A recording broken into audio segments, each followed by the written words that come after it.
Ya. Assalamualaikum Ustazah. Waalaikumsalam warahmatullahi wabarakatuh. Ya, tadi saya menyimak tentang mendidik anak membutuhkan pemahaman yang benar atau sahih, gitu ya.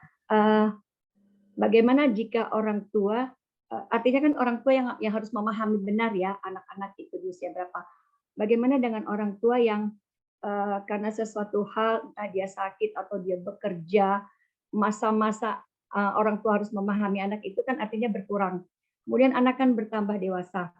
Nah, di momen yang anak-anak ini sudah akil balik, sudah lewat di atas 17-20 tahun, agak sulit ya, pasti jadi ada gap gitu. Nah, gimana cara orang tua untuk memahami karena sesuatu hal yang di masa lalu itu tidak kami lakukan, itu saja. Sebuah kemaksiatan apapun itu memang harus tuntunannya di dalam Islam itu ya cuma satu jalan ya, harus ditaubati. Dikatakan taubat itu satu, ketika kita sedang melaksanakan maksiat itu berarti harus menghentikan. Jadi kalau misalnya saat ini kita sedang dalam keadaan memiliki anak dalam tanggung jawab saya, berarti belum mukallaf gitu ya. Dalam proses pendidikan dan pengasuhan oleh saya, ternyata kemudian saya melakukan kesalahan, saya memukulnya, saya menjiwit-jiwitnya sejak umur 2 tahun, 3 tahun, berarti harus berhenti seketika. Namanya taubat itu, oh ya baru tahu saya kalau nggak boleh ada hukuman sebelum 7 tahun. Saya udah boleh menghukum. Gitu. 7 tahun tidak boleh ada hukuman fisik, verbal diperbolehkan, peringatan, tidak mengajak ngomong, boleh. Tetapi saya kemarin melakukannya sampai saya pukuli, sampai saya bilang begitu ya. Berarti itu kemaksiatan. Maka bagaimana? Iya, kalau namanya taubat ya berhenti seketika dari kemaksiatan itu, saat itu juga. Kemudian berjanji, berusaha kuat, berazam tidak mengulanginya ke depan. Menyesali yang sudah dia lakukan, dan yang berikutnya kalau berkaitan dengan ada hak Adam ya, di situ yang dia langgar, dia minta keridhaan dari sang pemilik hak. Jadi kalau kemudian ada kesalahan kita dalam pengasuhan dan pendidikan anak, minta maaf kepada anak, karena itu bagian dari hak Adam yang kemudian harus kita mintakan keridhaannya dari sang anak. Tadi kita kembalikan haknya supaya kita itu kemudian bertaubat dan taubatan nasuha. Dan itu yang kemudian akan memudahkan kita untuk memulai satu perubahan yang baru.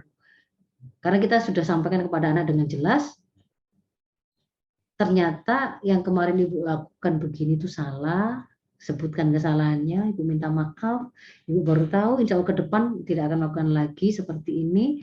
Harapan Ibu, kamu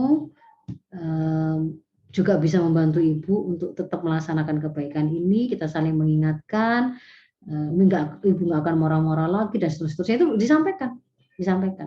Karena kalau enggak, nanti anaknya juga gini, loh kok aneh Ibu saya kok jadi berubah ya? Biasanya manggil itu kalau enggak marah-marah ya, nyuruh-nyuruh, hanya itu toh. Kalau nama saya disebut itu pokoknya oleh ibu saya, Faizah ya. Apalagi ini. Pasti kalau nggak marah nyuruh. Lah kok ini kok aneh itu? Faizah misalnya gitu ya. Gimana tadi sekolahnya? Ada kejadian yang lucu, kok aneh ini. Bagi dia merasa kok nggak kayak biasanya. Kok nanya sudah makan atau belum? Mau disiapkan, mau dibantu hari ini dengan disiapkan makanan khusus atau apa, kok ini nggak lazim bagi ibu saya gitu ya, supaya kemudian tidak terjadi sebuah kekagoan dan itu sampaikan memang ada perubahan yang tidak kita rintis bersama begitu, dan tidak perlu jaim ya, nggak perlu jaim, salah ya ngaku salah, itu akan membentuk kedekatan kita dengan anak. Gitu. Semakin kita merasa perlu mengatur perbincangan karena takut salah omong dengan anak, karena takut nanti itu bisa mungkin dia salah terima atau bagaimana, itu adalah alarm atau indikator kualitas kedekatan kita pada anak yang kurang bagus. Karena kalau kita itu dekat, orang tua yang bisa tegas adalah orang tua yang punya kedekatan dengan anak. Kalau dia tidak punya kedekatan dengan anak, dia tidak akan berani tegas, dia tidak akan bisa tegas.